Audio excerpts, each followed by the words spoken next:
Hi everyone, it's Margaret here with 60 and Me. As I have got a little older, I've asked myself the question quite a lot about how different my life has been since I turned 60 and now 70, as opposed to when I was in my 50s. And I want to talk to you today about that shift that happens that is very subtle in some ways, but very obvious in others. And perhaps give you some thoughts for your own transition as you move from your 50s to 60s and then into your 70s. Now, we have a lot of women in our 60 and Me community now who are in their 50s. And I'm loving that, because when I started the business and I thought the name 60 and Me was a good one to use to describe my own situation, I realized that what I was trying to talk about was the relationship that you have with yourself as you turn 60. So 60 and me. What that me is, how that me changes. And over the years, we've been now 8 years along. I've had a chance to observe myself and other women in our community making that transition. Now, Marcia Smalley is one of our bloggers, and she wrote an article on she asked the question, how does 60 feel any different than being 50? What are the shifts and the changes that happen to you? And I thought it was really quite a wonderful question, and it generated a lot of interest in the article, because it was asking something that was pretty fundamental. And people say, well, it's easy when you're 50 to do this. It's not so easy when you're 60. And there are lots of categories that applies to. Now, she said that she was a bit disappointed when she turned 60, because it was like, what happened? This reinvention of my body, this amazing realization of who I am that was promised by everybody, just didn't happen. And that shift from being 50, maybe still in the workplace, still having children close, or even still at home with you, was now completely different. So, number one, in your 50s, and I can vaguely remember that there was, your body is fighting hormonal shifts. You are going through physical changes that are very dramatic. Now, some people glide through it, no problem, but others really do feel exhausted and impacted by menopause. And it really is a wake-up call to them that they are not young anymore, that there's something happening, not just physically, but they're not able to have children anymore. They're not the mother. They're not the woman with this dynamic, all the hormones going through your body that make you feel perhaps a more sexual, sensual being. You're looking in your 50s at how am I dealing with this transition? You may be in a job that you've been doing for 30 some years and just not feeling like you want to be there anymore. Like the pressure of it is just too much. I mean, in fact, the 50s, I think, are in some ways much more difficult years. Maybe you agree with this or not. That this is when, your job issues are coming to the forefront. You want to get out of it. You want to change. Your body is shifting and changing and talking to you in ways that in a language you don't really understand. Your children are leaving home. They're finding their own way. Even if they're still teenagers, they're just emerging into themselves, and you've got to let go of that. And that in your 60s is another whole issue that we'll talk about. But in your 50s, you've got this kind of shift. Also, divorces. I mean, a lot of times when you get to be 50, in your 50s, your marriage, your relationships, your partnership changes, and maybe want different things. And this is something that can be quite dramatic if it happens in your 50s, when you're still feeling like you're not old, in quotes. And that's the biggest thing, I think, is that conversation that we have with ourselves about being old or being young. Divorce, kids leaving home, job, body, all these things are really impacting us a lot in our 50s. So what do we do? In our 50s too, with work, we're looking at retirement as something in the distance. It's kind of like, okay, in 10 years, I'm going to retire. In 5 years, whatever. And it's kind of like not real. It's just like, I'm planning, I'll do something new. I'll start a business. I will, open a coaching business. I will do consultancy work. I will travel the world. In our 50s, we start to think of retirement, but it's more along those traditional lines of, well, I've paid my dues. I'm now going to move into a new life in my 60s. 50s are still that time of hope and optimism and seeing the future with some distance, between now and the end of your life. I mean, let's put it very basically. You still have time in your 50s. Now, as we reach our 60s, what happens? Well, first of all, we've hopefully gained some peace with our bodies. Our menopause may be over. We may still be going through perimenopause. Is it postmenopause? But afterwards, when you're still feeling those changes in your body.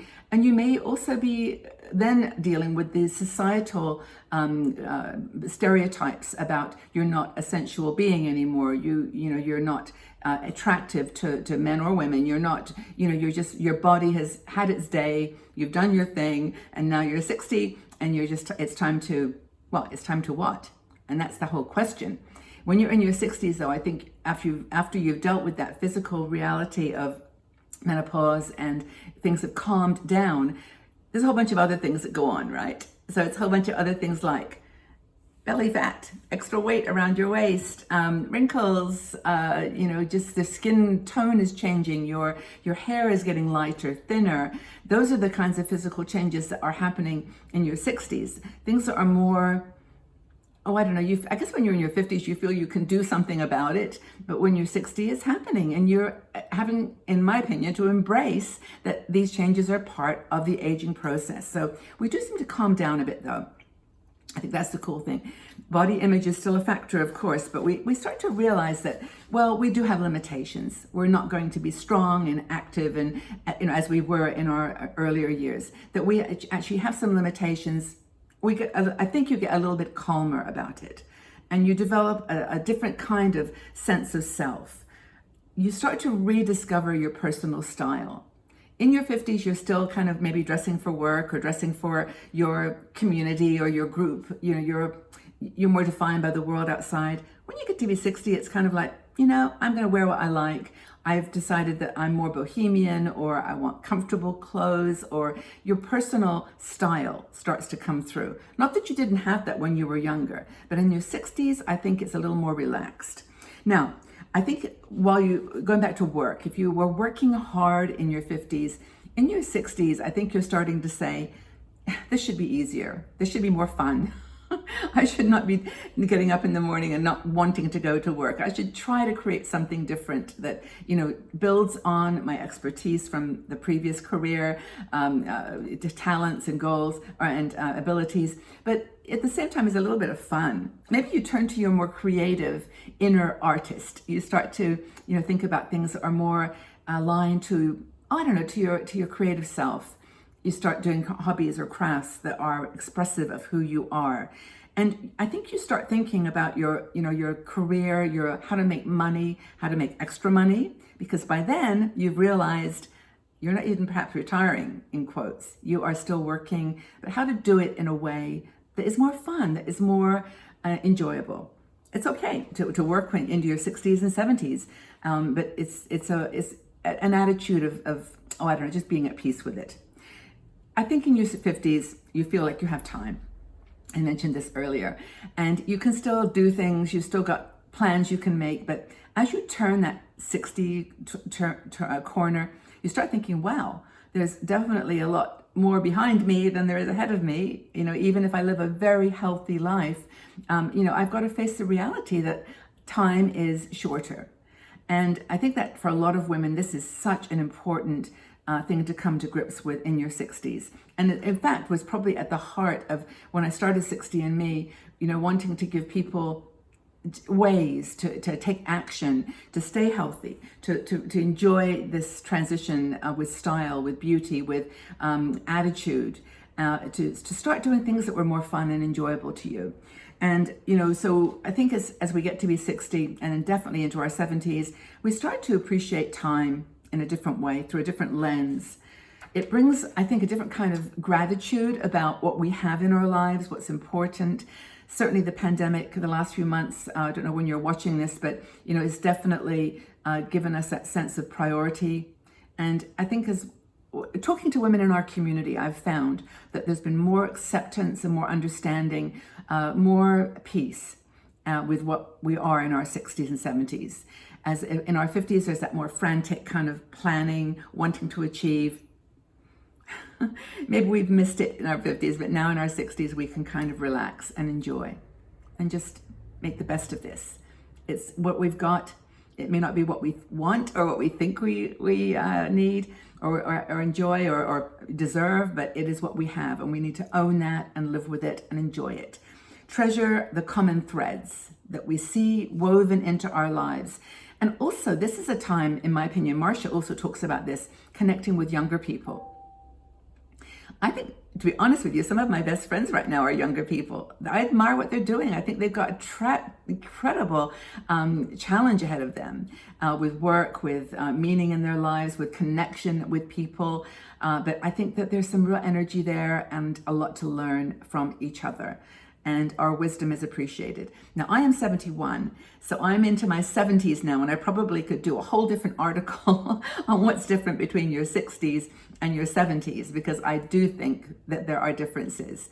But for the most part, I think we've opened the door at 60 to a new life, to a new becoming. And I hope that you enjoy that process with me. We're on this together, in this journey together. This is what we do. This is what 60 and Me does. If you love this video, you found it useful, please subscribe to our channel here on YouTube. You can press that notification bell, which will tell you when new videos are posted. I have written, and we have written, as Marcia and other bloggers and myself, about aging across the time span, 50 to 60, in so many videos and articles. So check them out. Please just take a minute to just look through what we've got there. It's for you. It's for you. So have a wonderful day, everybody, wherever you are. Take good care of yourselves. Stay safe and strong and positive, and we'll talk again very, very soon. Take good care. Bye-bye for now.